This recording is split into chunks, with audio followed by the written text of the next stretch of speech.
Cranford. By Elizabeth Cleghorn Gaskell.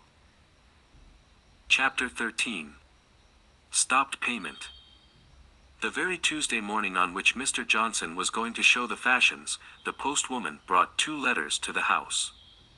I say the postwoman, but I should say the postman's wife. He was a lame shoemaker, a very clean, honest man, much respected in the town, but he never brought the letters round except on unusual occasions, such as Christmas Day or Good Friday, and on those days the letters, which should have been delivered at 8 in the morning, did not make their appearance until 2 or 3 in the afternoon, for every one liked poor Thomas, and gave him a welcome on these festive occasions.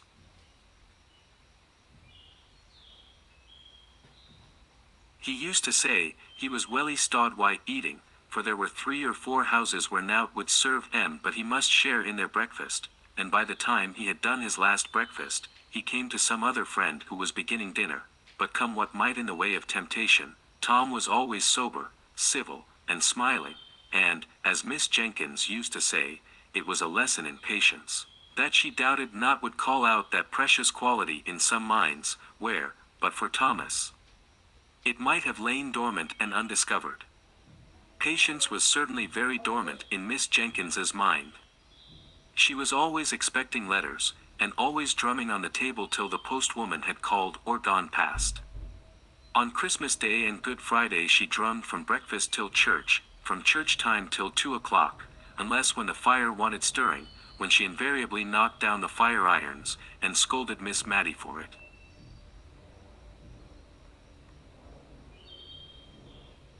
But equally certain was the hearty welcome and the good dinner for Thomas, Miss Jenkins standing over him like a bold dragoon, questioning him as to his children, what they were doing, what school they went to, upbraiding him if another was likely to make its appearance, but sending even the little babies the shilling and the mince pie which was her gift to all the children, with half a crown in addition for both father and mother.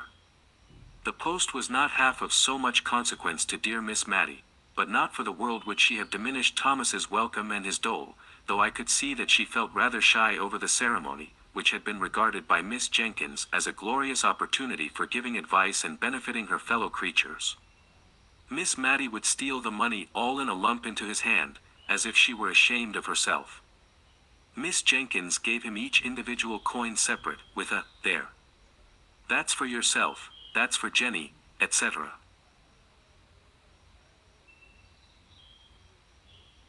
Miss Matty would even beckon Martha out of the kitchen while he ate his food, and once, to my knowledge, winked at its rapid disappearance into a blue cotton pocket handkerchief.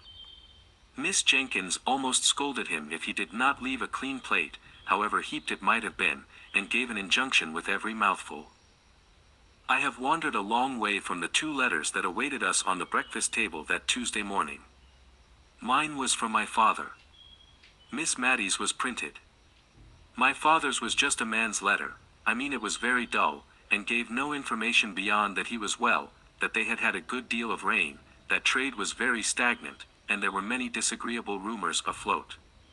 He then asked me if I knew whether Miss Matty still retained her shares in the town and county bank, as there were very unpleasant reports about it, though nothing more than he had always foreseen, and had prophesied to Miss Jenkins years ago, when she would invest their little property in it, the only unwise step that clever woman had ever taken, to his knowledge, the only time she ever acted against his advice, I knew. However, if anything had gone wrong, of course I was not to think of leaving Miss Matty while I could be of any use, etc. Who is your letter from, my dear? Mine is a very civil invitation, signed Edwin Wilson, asking me to attend an important meeting of the shareholders of the town and county bank, to be held in Drumble, on Thursday the 21st. I am sure, it is very attentive of them to remember me. I did not like to hear of this important meeting, for, though I did not know much about business, I feared it confirmed what my father said. However, I thought, ill news always came fast enough, so I resolved to say nothing about my alarm, and merely told her that my father was well, and sent his kind regards to her. She kept turning over and admiring her letter. At last she spoke. I remember their sending one to Deborah just like this, but that I did not wonder at, for everybody knew she was so clear-headed. I am afraid I could not help them much, Indeed, if they came to accounts, I should be quite in the way, for I never could do sums in my head. Deborah, I know, rather wished to go, and went so far as to order a new bonnet for the occasion, but when the time came she had a bad cold, so they sent her a very polite account of what they had done. Chosen a director, I think it was. Do you think they want me to help them to choose a director? I am sure I should choose your father at once. My father has no shares in the bank, said I. Oh, no. I remember. He objected very much to Deborah's buying any, I believe. But she was quite the woman of business, and always judged for herself, and here, you see, they have paid 8% all these years. It was a very uncomfortable subject to me, with my half-knowledge, so I thought I would change the conversation, and I asked at what time she thought we had better go and see the fashions. Well, my dear, she said, the thing is this, it is not etiquette to go till after 12, but then, you see, all Cranford will be there, and one does not like to be too curious about dress and trimmings and caps with all the world looking on. It is never genteel to be over-curious on these occasions. Deborah had the knack of always looking as if the latest fashion was nothing new to her, a manner she had caught from Lady Arley, who did see all the new modes in London, you know. So I thought we would just slip down, for I do want this morning, soon after breakfast, half a pound of tea, and then we could go up and examine the things at our leisure, and see exactly how my new silk gown must be made, and then, after 12, we could go with our minds disengaged, and free from thoughts of dress. We began to talk of Miss Mattie's new silk gown. I discovered that it would be really the first time in her life that she had had to choose anything of consequence for herself, for Miss Jenkins had always been the more decided character, whatever her taste might have been, and it is astonishing how such people carry the world before them by the mere force of will.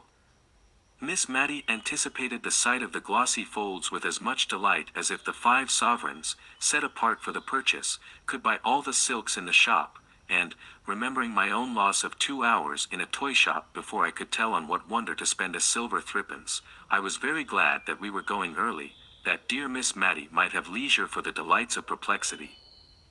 If a happy sea green could be met with, the gown was to be sea green; if not, she inclined to maize, and I to silver grey, and we discussed the requisite number of breadths until we arrived at the shop door.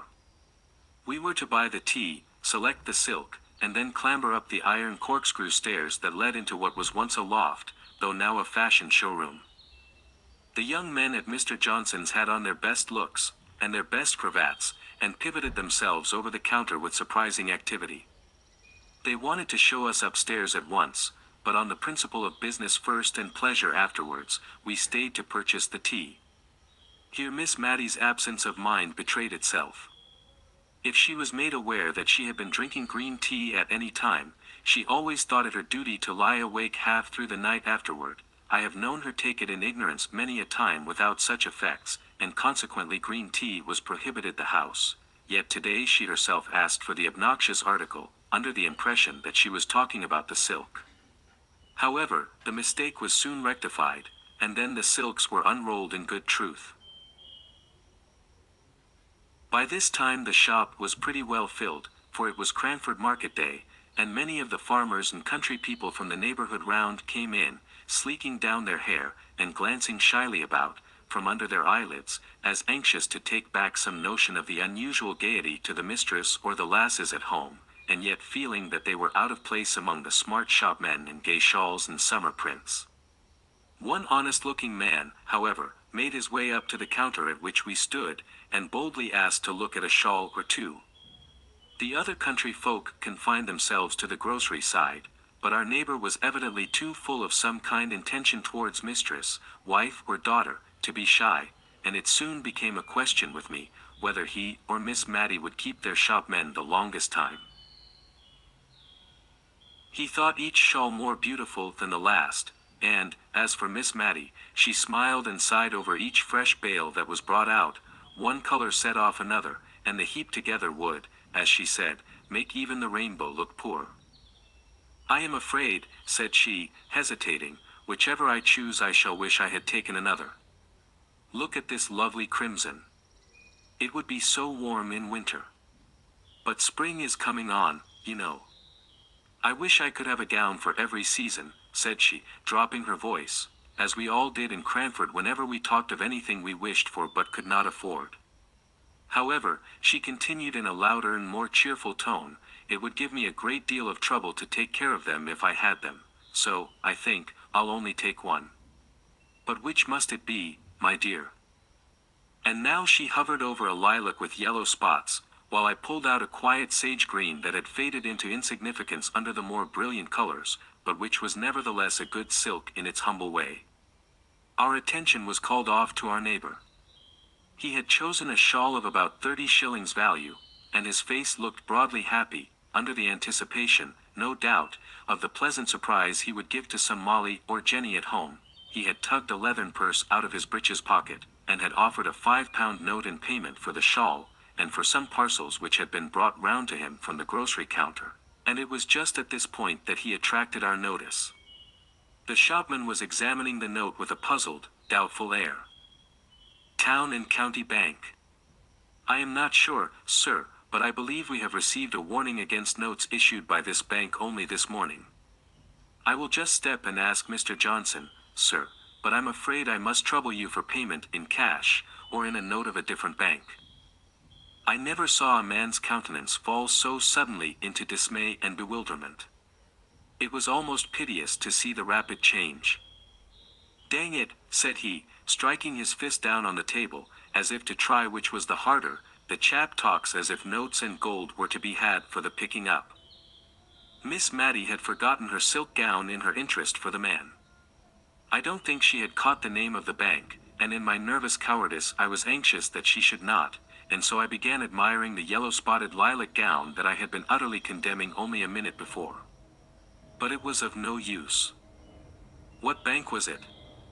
I mean, what bank did your note belong to? Town and County Bank. Let me see it, said she quietly to the shopman, gently taking it out of his hand, as he brought it back to return it to the farmer. Mr. Johnson was very sorry, but, from information he had received, the notes issued by that bank were little better than waste paper. I don't understand it, said Miss Matty to me in a low voice. That is our bank, is it not, the Town and County Bank? Yes, said I, this lilac silk will just match the ribbons in your new cap, I believe, I continued, holding up the fold so as to catch the light, and wishing that the man would make haste and be gone, and yet having a new wonder, that had only just sprung up, how far it was wise or right in me to allow Miss Matty to make this expensive purchase, if the affairs of the bank were really so bad as the refusal of the note implied. But Miss Matty put on the soft, dignified manner, peculiar to her, rarely used, and yet which became her so well, and laying her hand gently on mine, she said, "Never mind the silks for a few minutes, dear. I don't understand you, sir," turning now to the shopman, who had been attending to the farmer. "Is this a forged note?" "Oh, no, ma'am. It is a true note of its kind, but you see, ma'am, it is a joint stock bank, and there are reports out that it is likely to break. Mr. Johnson is only doing his duty, ma'am, as I am sure Mr. Dobson knows." But Mr. Dobson could not respond to the appealing bow by any answering smile. He was turning the note absently over in his fingers, looking gloomily enough at the parcel containing the lately chosen shawl. "It's hard upon a poor man," said he, "as earns every farthing with the sweat of his brow. However, there's no help for it. You must take back your shawl, my man, Lizzle must go on with her cloak for a while. And yon figs for the little ones, I promised them to I'll take them, but the tobacco, and the other things. I will give you 5 sovereigns for your note, my good man," said Miss Matty. "I think there is some great mistake about it, for I am one of the shareholders, and I'm sure they would have told me if things had not been going on right." The shopman whispered a word or two across the table to Miss Matty. She looked at him with a dubious air. "Perhaps so," said she. "But I don't pretend to understand business. I only know that if it is going to fail, and if honest people are to lose their money because they have taken our notes, I can't explain myself," said she, suddenly becoming aware that she had got into a long sentence with 4 people for audience, only I would rather exchange my gold for the note, if you please, turning to the farmer, and then you can take your wife the shawl. It is only going without my gown a few days longer, she continued, speaking to me. Then, I have no doubt, everything will be cleared up. But if it is cleared up the wrong way, said I, why, then it will only have been common honesty in me, as a shareholder, to have given this good man the money. I am quite clear about it in my own mind, but, you know, I can never speak quite as comprehensibly as others can. Only you must give me your note, Mr. Dobson, if you please, and go on with your purchases with these sovereigns. The man looked at her with silent gratitude, too awkward to put his thanks into words, but he hung back for a minute or two, fumbling with his note. I'm loath to make another one lose instead of me, if it is a loss, but, you see, £5 is a deal of money to a man with a family, and, as you say, 10 to 1 in a day or two the note will be as good as gold again. No hope of that, my friend, said the shopman. The more reason why I should take it, said Miss Matty quietly. She pushed her sovereigns towards the man, who slowly laid his note down in exchange. Thank you. I will wait a day or two before I purchase any of these silks, perhaps you will then have a greater choice. My dear, will you come upstairs? We inspected the fashions with as minute and curious an interest as if the gown to be made after them had been bought. I could not see that the little event in the shop below had in the least damped Miss Matty's curiosity as to the make of sleeves or the sit of skirts. She once or twice exchanged congratulations with me on our private and leisurely view of the bonnets and shawls, but I was, all the time, not so sure that our examination was so utterly private, for I caught glimpses of a figure dodging behind the cloaks and mantles, and, by a dexterous move, I came face to face with Miss Pole, also in morning costume, the principal feature of which was her being without teeth, and wearing a veil to conceal the deficiency, come on the same errand as ourselves. But she quickly took her departure, because, as she said, she had a bad headache, and did not feel herself up to conversation. As we came down through the shop, the civil Mr. Johnson was awaiting us. He had been informed of the exchange of the note for gold, and with much good feeling and real kindness, but with a little want of tact, he wished to condole with Miss Matty, and impress upon her the true state of the case. I could only hope that he had heard an exaggerated rumor, for he said that her shares were worse than nothing, and that the bank could not pay a shilling in the pound. I was glad that Miss Matty seemed still a little incredulous, but I could not tell how much of this was real or assumed, with that self-control which seemed habitual to ladies of Miss Matty's standing in Cranford, who would have thought their dignity compromised by the slightest expression of surprise, dismay, or any similar feeling to an inferior in station, or in a public shop. However, we walked home very silently. I am ashamed to say, I believe I was rather vexed and annoyed at Miss Matty's conduct in taking the note to herself so decidedly.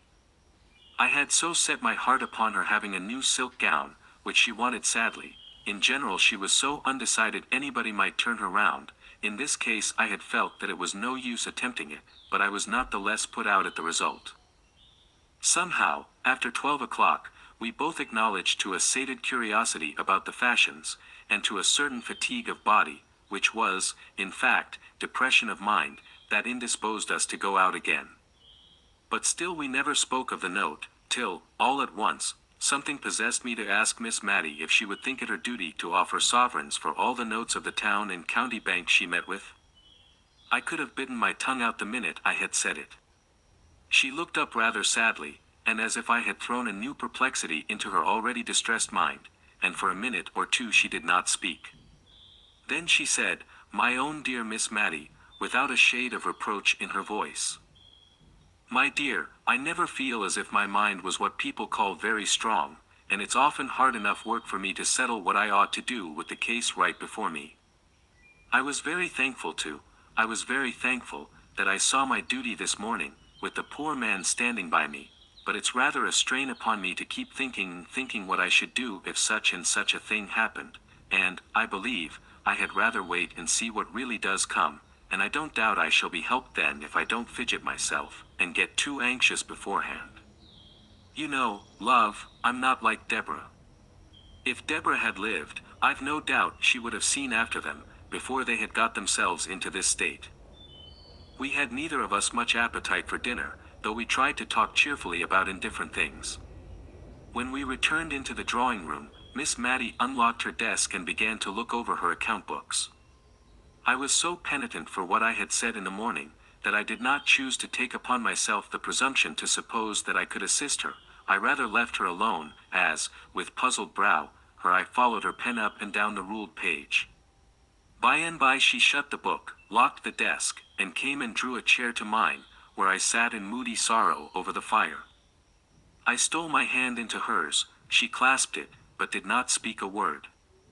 At last she said, with forced composure in her voice, "If that bank goes wrong, I shall lose £149 13 shillings and 4 pence a year. I shall only have £13 a year left." I squeezed her hand hard and tight.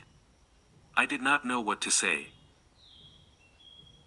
Presently, it was too dark to see her face. I felt her fingers work convulsively in my grasp, and I knew she was going to speak again. I heard the sobs in her voice as she said, "I hope it's not wrong, not wicked, but, oh, I am so glad poor Deborah is spared this. She could not have borne to come down in the world, she had such a noble, lofty spirit." This was all she said about the sister who had insisted upon investing their little property in that unlucky bank. We were later in lighting the candle than usual that night, and until that light shamed us into speaking, we sat together very silently and sadly. However, we took to our work after tea with a kind of forced cheerfulness, which soon became real as far as it went, talking of that never-ending wonder, Lady Glenmire's engagement. Miss Matty was almost coming round to think it a good thing. I don't mean to deny that men are troublesome in a house. I don't judge from my own experience, for my father was neatness itself, and wiped his shoes on coming in as carefully as any woman, but still a man has a sort of knowledge of what should be done in difficulties, that it is very pleasant to have one at hand ready to lean upon.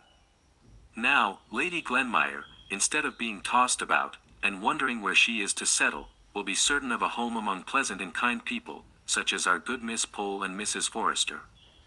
And Mr. Hoggins is really a very personable man, and as for his manners, why, if they are not very polished, I have known people with very good hearts and very clever minds too, who were not what some people reckoned refined, but who were both true and tender. She fell off into a soft reverie about Mr. Holbrook, and I did not interrupt her. I was so busy maturing a plan I had had in my mind for some days, but which this threatened failure of the bank had brought to a crisis. That night, after Miss Matty went to bed, I treacherously lighted the candle again, and sat down in the drawing-room to compose a letter to the Aga Jenkins, a letter which should affect him if he were Peter, and yet seem a mere statement of dry facts if he were a stranger.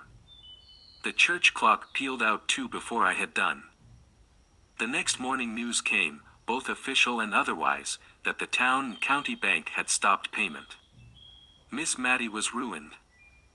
She tried to speak quietly to me, but when she came to the actual fact that she would have but about 5 shillings a week to live upon, she could not restrain a few tears. "I am not crying for myself, dear," said she, wiping them away.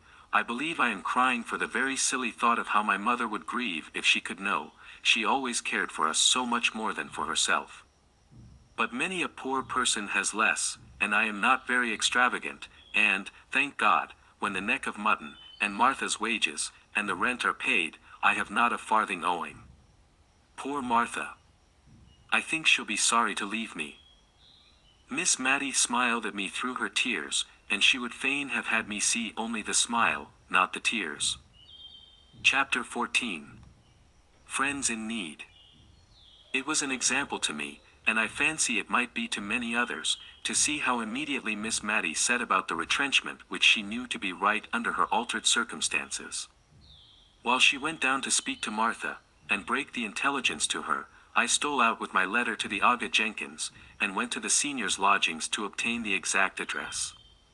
I bound the signora to secrecy, and indeed her military manners had a degree of shortness and reserve in them which made her always say as little as possible, except when under the pressure of strong excitement. Moreover, which made my secret doubly sure, the senior was now so far recovered as to be looking forward to traveling and conjuring again in the space of a few days, when he, his wife, and little Phoebe would leave Cranford. Indeed, I found him looking over a great black and red placard, in which the senior Brunoni's accomplishments were set forth, and to which only the name of the town where he would next display them was wanting. He and his wife were so much absorbed in deciding where the red letters would come in with most effect, it might have been the rubric for that matter, that it was some time before I could get my question asked privately, and not before I had given several decisions, the which I questioned afterwards with equal wisdom of sincerity as soon as the senior threw in his doubts and reasons on the important subject. At last I got the address, spelt by sound, and very queer it looked. I dropped it in the post on my way home, and then for a minute I stood looking at the wooden pane with a gaping slit which divided me from the letter but a moment ago in my hand. It was gone from me like life, never to be recalled.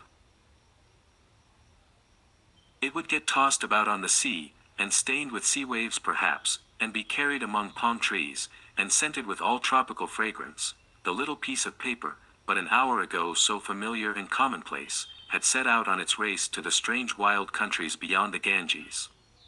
But I could not afford to lose much time on this speculation. I hastened home, that Miss Matty might not miss me. Martha opened the door to me, her face swollen with crying. As soon as she saw me she burst out afresh, and taking hold of my arm she pulled me in, and banged the door to, in order to ask me if indeed it was all true that Miss Matty had been saying. "I'll never leave her. No, I won't." I told her so, and said I could not think how she could find in her heart to give me warning. I could not have had the face to do it, if I'd been her. I might ha' been just as good for nothing as Mrs. Fitzadam's Rosie, who struck for wages after living 7 years and a half in one place.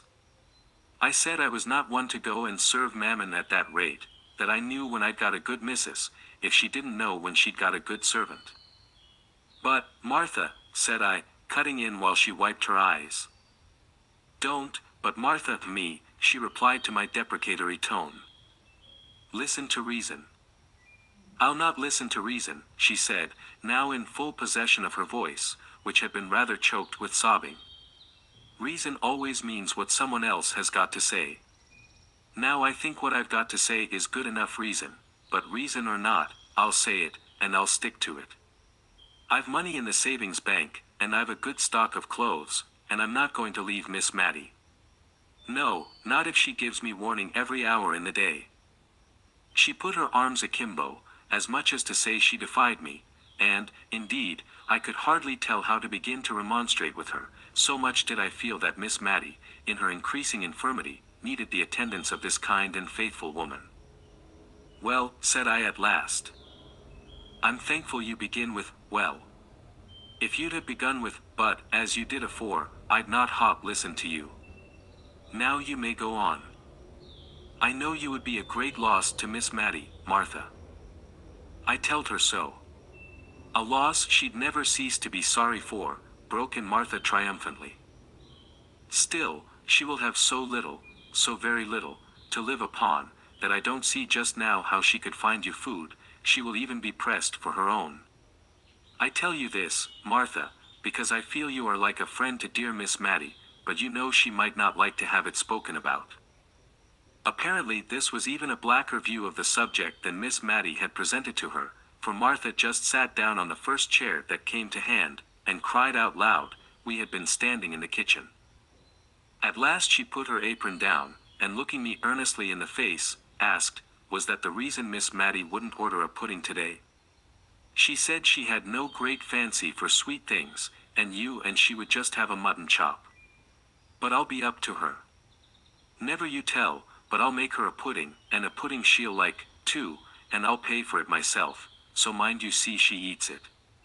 Many a one has been comforted in their sorrow by seeing a good dish come upon the table.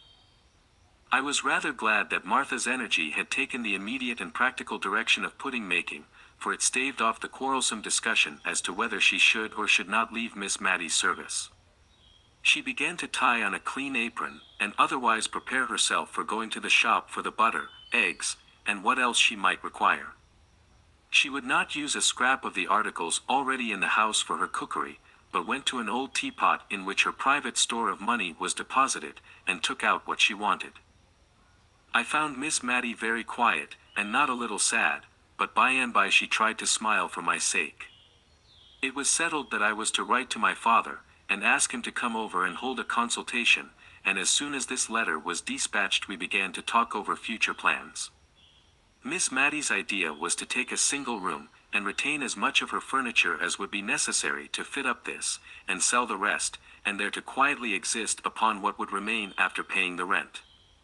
For my part, I was more ambitious and less contented. I thought of all the things by which a woman, past middle age, and with the education common to ladies 50 years ago, could earn or add to a living without materially losing caste, but at length I put even this last clause on one side, and wondered what in the world Miss Matty could do. Teaching was, of course, the first thing that suggested itself. If Miss Matty could teach children anything, it would throw her among the little elves in whom her soul delighted. I ran over her accomplishments. Once upon a time I had heard her say she could play, "Ah, vous dirigez, maman," on the piano, but that was long, long ago. That faint shadow of musical acquirement had died out years before. She had also once been able to trace out patterns very nicely for muslin embroidery, by dint of placing a piece of silver paper over the design to be copied, and holding both against the window pane while she marked the scallop and eyelet holes. But that was her nearest approach to the accomplishment of drawing, and I did not think it would go very far. Then again, as to the branches of a solid English education, fancy work and the use of the globes, such as the mistress of the ladies' seminary, to which all the tradespeople in Cranford sent their daughters, professed to teach. Miss Matty's eyes were failing her, and I doubted if she could discover the number of threads in a worsted work pattern, or rightly appreciate the different shades required for Queen Adelaide's face in the loyal woolwork now fashionable in Cranford. As for the use of the globes, I had never been able to find it out myself, so perhaps I was not a good judge of Miss Matty's capability of instructing in this branch of education, but it struck me that equators and tropics, and such mystical circles, were very imaginary lines indeed to her, and that she looked upon the signs of the zodiac as so many remnants of the black art.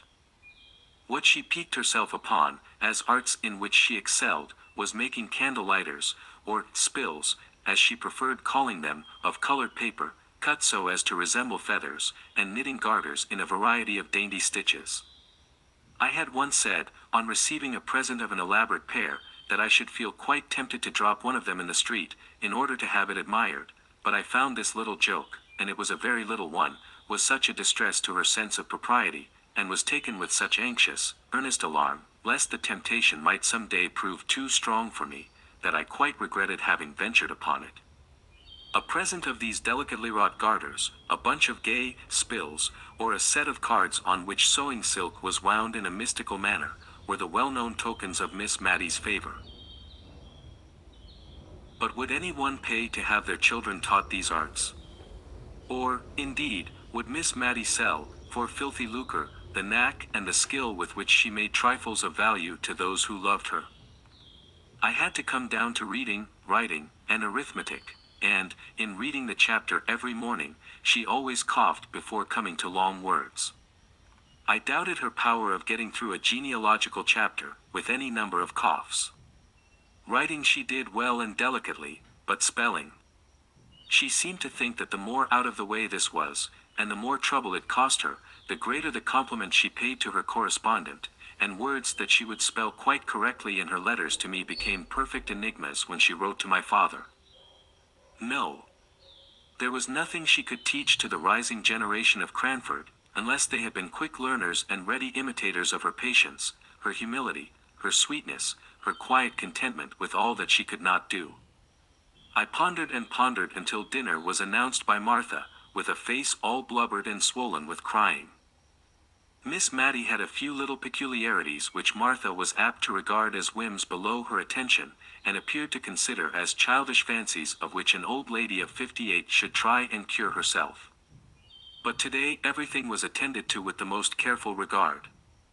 The bread was cut to the imaginary pattern of excellence that existed in Miss Matty's mind, as being the way which her mother had preferred, the curtain was drawn so as to exclude the dead brick wall of a neighbor's stable, and yet left so as to show every tender leaf of the poplar which was bursting into spring beauty. Martha's tone to Miss Matty was just such as that good, rough-spoken servant usually kept sacred for little children, and which I had never heard her use to any grown-up person. I had forgotten to tell Miss Matty about the pudding, and I was afraid she might not do justice to it, for she had evidently very little appetite this day, so I seized the opportunity of letting her into the secret while Martha took away the meat. Miss Matty's eyes filled with tears, and she could not speak, either to express surprise or delight, when Martha returned bearing it aloft, made in the most wonderful representation of a lion couchant that ever was molded. Martha's face gleamed with triumph as she set it down before Miss Matty with an exultant "There." Miss Matty wanted to speak her thanks, but could not, so she took Martha's hand and shook it warmly, which set Martha off crying, and I myself could hardly keep up the necessary composure. Martha burst out of the room, and Miss Matty had to clear her voice once or twice before she could speak. At last she said, "I should like to keep this pudding under a glass shade, my dear, and the notion of the lion couchant,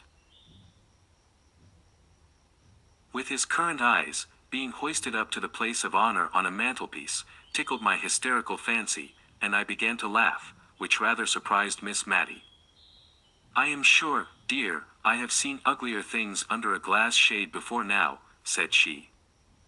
"So had I, many a time and oft, and I accordingly composed my countenance, and now I could hardly keep from crying, and we both fell to upon the pudding, which was indeed excellent, only every morsel seemed to choke us, our hearts were so full. We had too much to think about to talk much that afternoon. It passed over very tranquilly. But when the tea-urn was brought in, a new thought came into my head. Why should not Miss Matty sell tea, be an agent to the East India Tea Company which then existed? I could see no objections to this plan, while the advantages were many, always supposing that Miss Matty could get over the degradation of condescending to anything like trade. Tea was neither greasy nor sticky, grease and stickiness being two of the qualities which Miss Matty could not endure. No shop window would be required. A small, genteel notification of her being licensed to sell tea would, it is true, be necessary, but I hoped that it could be placed where no one would see it. Neither was tea a heavy article, so as to tax Miss Matty's fragile strength. The only thing against my plan was the buying and selling involved. While I was giving but absent answers to the questions Miss Matty was putting, almost as absently, we heard a clumping sound on the stairs, and a whispering outside the door, which indeed once opened and shut as if by some invisible agency. After a little while Martha came in, dragging after her a great tall young man, all crimson with shyness, and finding his only relief in perpetually sleeking down his hair. "Please, ma'am, he's only Jem Hearn," said Martha, by way of an introduction, and so out of breath was she that I imagined she had had some bodily struggle before she could overcome his reluctance to be presented on the courtly scene of Miss Matilda Jenkins's drawing-room. "And please, ma'am, he wants to marry me offhand. And please, ma'am, we want to take a lodger, just one quiet lodger, to make our two ends meet, and we'd take any house conformable, and, oh dear Miss Matty, if I may be so bold, would you have any objections to lodging with us? Jem wants it as much as I do." "To Jem, you great oaf! Why can't you back me? But he does want it all the same, very bad, don't you, Jem, only, you see, he's dazed at being called on to speak before quality." "It's not that," broke in Jem. "It's that you've taken me all on a sudden, and I didn't think for to get married so soon, and such quick words does flabbergast a man. It's not that I'm against it, ma'am," addressing Miss Matty, "only Martha has such quick ways with her when once she takes a thing into her head, and marriage, ma'am, marriage nails a man, as one may say. I dare say I shan't mind it after it's once over." "Please, ma'am," said Martha, who had plucked at his sleeve, and nudged him with her elbow, and otherwise tried to interrupt him all the time he had been speaking, "don't mind him, he'll come to, 'twas only last night he was annexing me, and all the more because I said I could not think of it for years to come, and now he's only taken aback with the suddenness of the joy, but you know, Jem, You are just as full as me about wanting a lodger. Another great nudge. Aye. If Miss Matty would lodge with us, otherwise I've no mind to be cumbered with strange folk in the house, said Jem, with a want of tact which I could see enraged Martha, who was trying to represent a lodger as the great object they wished to obtain, and that, in fact, Miss Matty would be smoothing their path and conferring a favor, if she would only come and live with them. Miss Matty herself was bewildered by the pair, or rather Martha's sudden resolution in favor of matrimony staggered her, and stood between her and the contemplation of the plan which Martha had at heart. Miss Matty began. Marriage is a very solemn thing, Martha. It is indeed, ma'am, quoth Jem. Not that I've no objections to Martha. You've never let me a-be for asking me for to fix when I would be married, said Martha, her face all a-fire, and ready to cry with vexation, and now you're shaming me before my missus and all. Nay, now. Martha, don't ee. Don't ee. Only a man likes to have breathing time, said Jem, trying to possess himself of her hand, but in vain. Then seeing that she was more seriously hurt than he had imagined, he seemed to try to rally his scattered faculties, and with more straightforward dignity than, 10 minutes before, I should have thought it possible for him to assume, he turned to Miss Matty, and said, I hope, ma'am, you know that I am bound to respect every one who has been kind to Martha. I always looked on her as to be my wife, some time, and she has often and often spoken of you as the kindest lady that ever was, and though the plain truth is, I would not like to be troubled with lodgers of the common run, yet if, ma'am, you'd honor us by living with us, I'm sure Martha would do her best to make you comfortable, and I'd keep out of your way as much as I could, which I reckon would be the best kindness such an awkward chap as me could do. Miss Matty had been very busy with taking off her spectacles, wiping them, and replacing them, but all she could say was, don't let any thought of me hurry you into marriage, pray don't. Marriage is such a very solemn thing. But Miss Matilda will think of your plan, Martha, said I, struck with the advantages that it offered, and unwilling to lose the opportunity of considering about it. And I'm sure neither she nor I can ever forget your kindness, nor yours either, Jem. Why, yes, ma'am. I'm sure I mean kindly, though I'm a bit fluttered by being pushed straight ahead into matrimony, as it were, and mayn't express myself conformable. But I'm sure I'm willing enough, and give me time to get accustomed, so, Martha, wench, what's the use of crying so, and slapping me if I come near? This last was sotto voce, and had the effect of making Martha bounce out of the room, to be followed and soothed by her lover. Whereupon Miss Matty sat down and cried very heartily, and accounted for it by saying that the thought of Martha being married so soon gave her quite a shock, and that she should never forgive herself if she thought she was hurrying the poor creature. I think my pity was more for Jem, of the two, but both Miss Matty and I appreciated to the full the kindness of the honest couple, although we said little about this, and a good deal about the chances and dangers of matrimony. The next morning, very early, I received a note from Miss Pole, so mysteriously wrapped up, and with so many seals on it to secure secrecy, that I had to tear the paper before I could unfold it. And when I came to the writing I could hardly understand the meaning, it was so involved and oracular.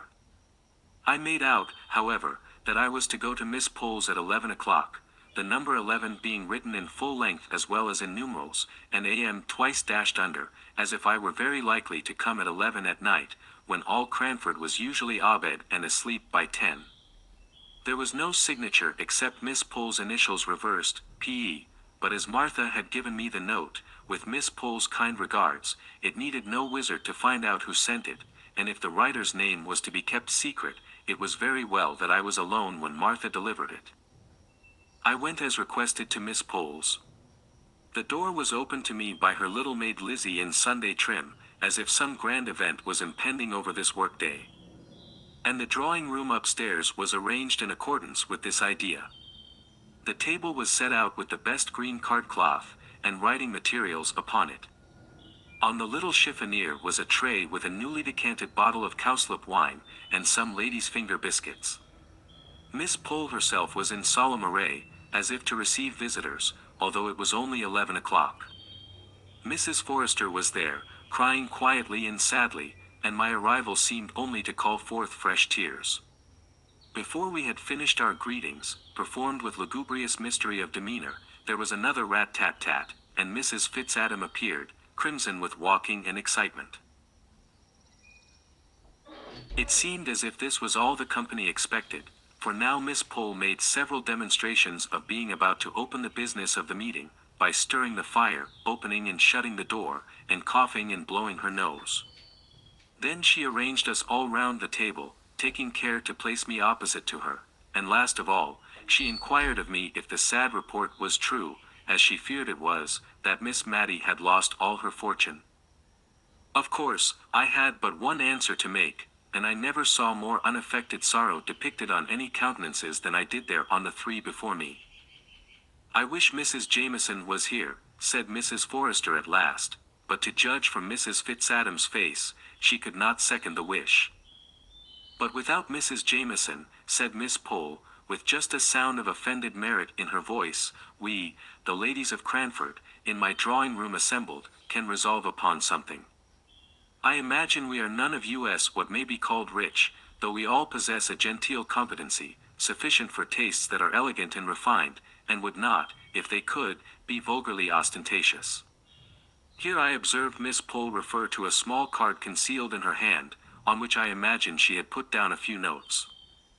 "Miss Smith," she continued, addressing me, familiarly known as Mary, to all the company assembled, but this was a state occasion, I have conversed in private, I made it my business to do so yesterday afternoon, with these ladies on the misfortune which has happened to our friend, and one and all of us have agreed that while we have a superfluity, it is not only a duty, but a pleasure, a true pleasure, Mary." Her voice was rather choked just here, and she had to wipe her spectacles before she could go on, "to give what we can to assist her, Miss Matilda Jenkins. Only in consideration of the feelings of delicate independence existing in the mind of every refined female, I was sure she had got back to the card now, we wish to contribute our mites in a secret and concealed manner, so as not to hurt the feelings I have referred to. And our object in requesting you to meet us this morning is that, believing you are the daughter, that your father is, in fact, her confidential adviser, in all pecuniary matters, we imagine that, by consulting with him, you might devise some mode in which our contribution could be made to appear the legal due which Miss Matilda Jenkins ought to receive from, probably your father, knowing her investments, can fill up the blank." Miss Pole concluded her address, and looked round for approval and agreement. "I have expressed your meaning, ladies, have I not? And while Miss Smith considers what reply to make, allow me to offer you some little refreshment." I had no great reply to make. I had more thankfulness at my heart for their kind thoughts than I cared to put into words, and so I only mumbled out something to the effect that I would name what Miss Pole had said to my father, and that if anything could be arranged for dear Miss Matty, and here I broke down utterly, and had to be refreshed with a glass of cowslip wine before I could check the crying which had been repressed for the last 2 or 3 days. The worst was, all the ladies cried in concert. Even Miss Pole cried, who had said 100 times that to betray emotion before any one was a sign of weakness and want of self-control. She recovered herself into a slight degree of impatient anger, directed against me, as having set them all off, and, moreover, I think she was vexed that I could not make a speech back in return for hers, and if I had known beforehand what was to be said, and had a card on which to express the probable feelings that would rise in my heart, I would have tried to gratify her. As it was, Mrs. Forrester was the person to speak when we had recovered our composure. "I don't mind, among friends, stating that I'm not poor exactly, but I don't think I'm what you may call rich. I wish I were, for dear Miss Matty's sake. But, if you please, I'll write down in a sealed paper what I can give. I only wish it was more, my dear Mary, I do indeed." Now I saw why paper, pens, and ink were provided. Every lady wrote down the sum she could give annually, signed the paper, and sealed it mysteriously. If their proposal was acceded to, my father was to be allowed to open the papers, under pledge of secrecy. If not, they were to be returned to their writers. When the ceremony had been gone through, I rose to depart, but each lady seemed to wish to have a private conference with me. Miss Pole kept me in the drawing room to explain why, in Mrs. Jameson's absence, she had taken the lead in this movement, as she was pleased to call it, and also to inform me that she had heard from good sources that Mrs. Jameson was coming home directly in a state of high displeasure against her sister-in-law, who was forthwith to leave her house, and was, she believed, to return to Edinburgh that very afternoon. Of course this piece of intelligence could not be communicated before Mrs. Fitzadam, more especially as Miss Pole was inclined to think that Lady Glenmire's engagement to Mr. Hoggins could not possibly hold against the blaze of Mrs. Jameson's displeasure. A few hearty inquiries after Miss Matty's health concluded my interview with Miss Pole. On coming downstairs I found Mrs. Forrester waiting for me at the entrance to the dining parlor. She drew me in, and when the door was shut, she tried 2 or 3 times to begin on some subject, which was so unapproachable apparently, that I began to despair of our ever getting to a clear understanding.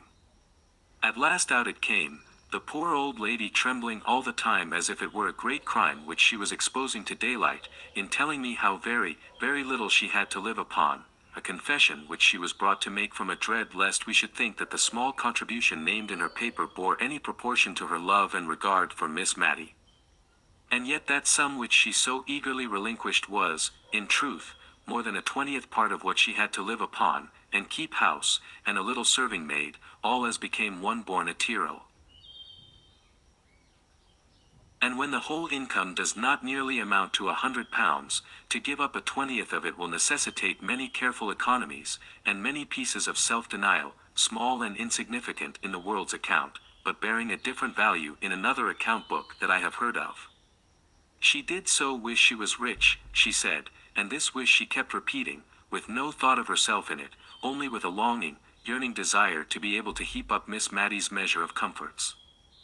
It was some time before I could console her enough to leave her, and then, on quitting the house, I was waylaid by Mrs. Fitzadam, who had also her confidence to make of pretty nearly the opposite description. She had not liked to put down all that she could afford and was ready to give. She told me she thought she never could look Miss Matty in the face again if she presumed to be giving her so much as she should like to do. Miss Matty, continued she, that I thought was such a fine young lady when I was nothing but a country girl, coming to market with eggs and butter and such like things. For my father, though well-to-do, would always make me go on as my mother had done before me, and I had to come into Cranford every Saturday, and see after sales, and prices, and what not. And one day, I remember, I met Miss Matty in the lane that leads to Comhurst. She was walking on the footpath, which, you know, is raised a good way above the road, and a gentleman rode beside her, and was talking to her, and she was looking down at some primroses she had gathered, and pulling them all to pieces, and I do believe she was crying. But after she had passed, she turned round and ran after me to ask, oh, so kindly, about my poor mother, who lay on her deathbed, and when I cried she took hold of my hand to comfort me, and the gentleman waiting for her all the time, and her poor heart very full of something, I am sure, and I thought it such an honor to be spoken to in that pretty way by the rector's daughter, who visited at Arley Hall. I have loved her ever since, though perhaps I'd no right to do it, but if you can think of any way in which I might be allowed to give a little more without any one knowing it, I should be so much obliged to you, my dear.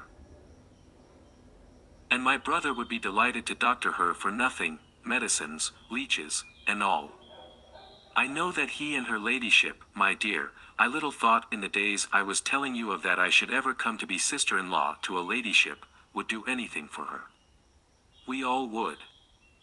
I told her I was quite sure of it, and promised all sorts of things in my anxiety to get home to Miss Matty, who might well be wondering what had become of me, absent from her 2 hours without being able to account for it. She had taken very little note of time, however, as she had been occupied in numberless little arrangements preparatory to the great step of giving up her house. It was evidently a relief to her to be doing something in the way of retrenchment, for, as she said, whenever she paused to think, the recollection of the poor fellow with his bad £5 note came over her, and she felt quite dishonest, only if it made her so uncomfortable, what must it not be doing to the directors of the bank, who must know so much more of the misery consequent upon this failure. She almost made me angry by dividing her sympathy between these directors, whom she imagined overwhelmed by self-reproach for the mismanagement of other people's affairs, and those who were suffering like her. Indeed, of the two, she seemed to think poverty a lighter burden than self-reproach, but I privately doubted if the directors would agree with her. Old hoards were taken out and examined as to their money value, which luckily was small, or else I don't know how Miss Matty would have prevailed upon herself to part with such things as her mother's wedding ring, the strange, uncouth brooch with which her father had disfigured his shirt frill, and c. However, we arranged things a little in order as to their pecuniary estimation, and were all ready for my father when he came the next morning. I am not going to weary you with the details of all the business we went through, and one reason for not telling about them is, that I did not understand what we were doing at the time, and cannot recollect it now.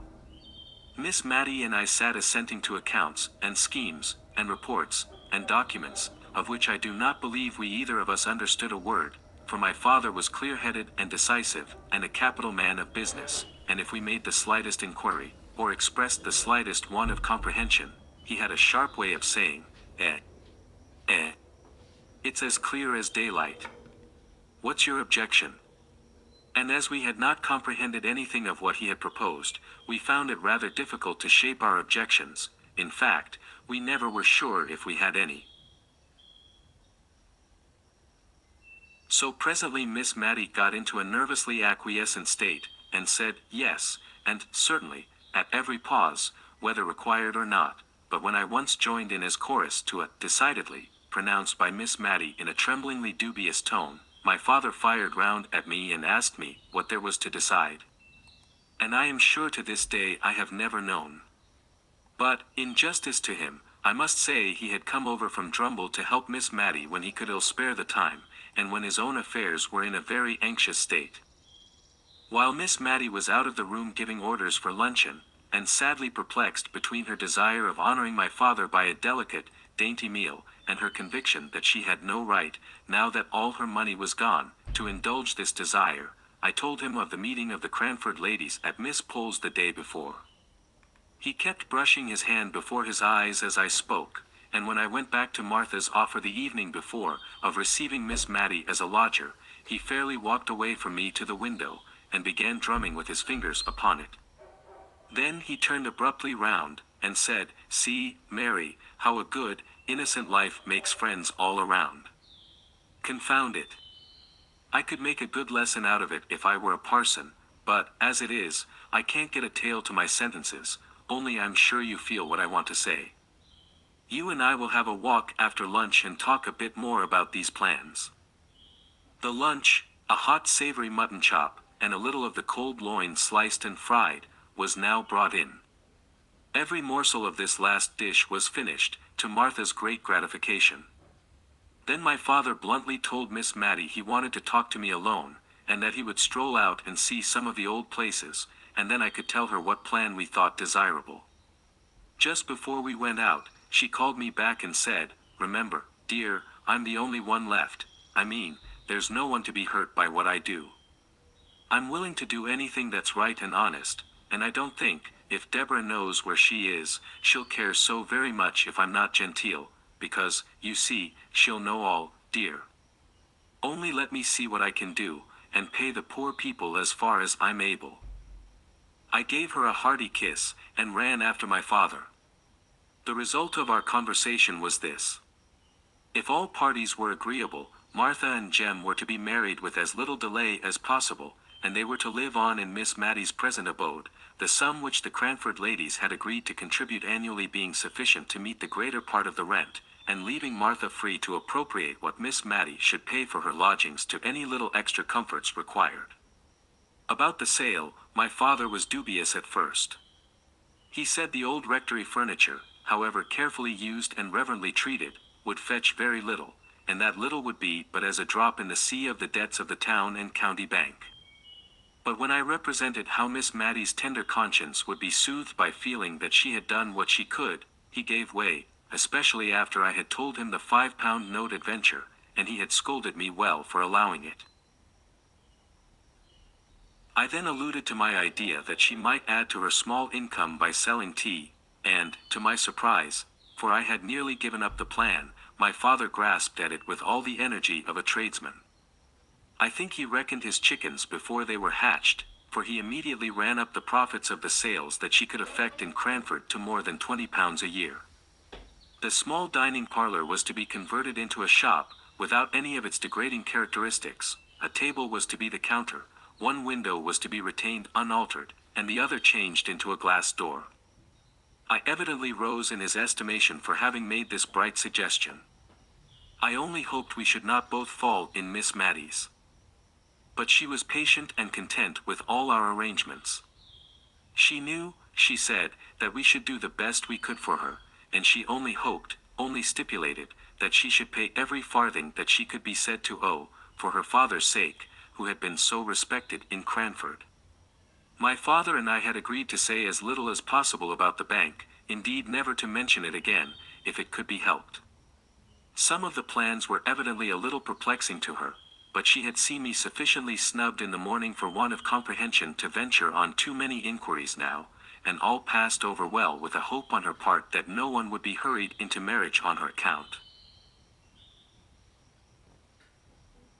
When we came to the proposal that she should sell tea, I could see it was rather a shock to her, not on account of any personal loss of gentility involved, but only because she distrusted her own powers of action in a new line of life, and would timidly have preferred a little more privation to any exertion for which she feared she was unfitted.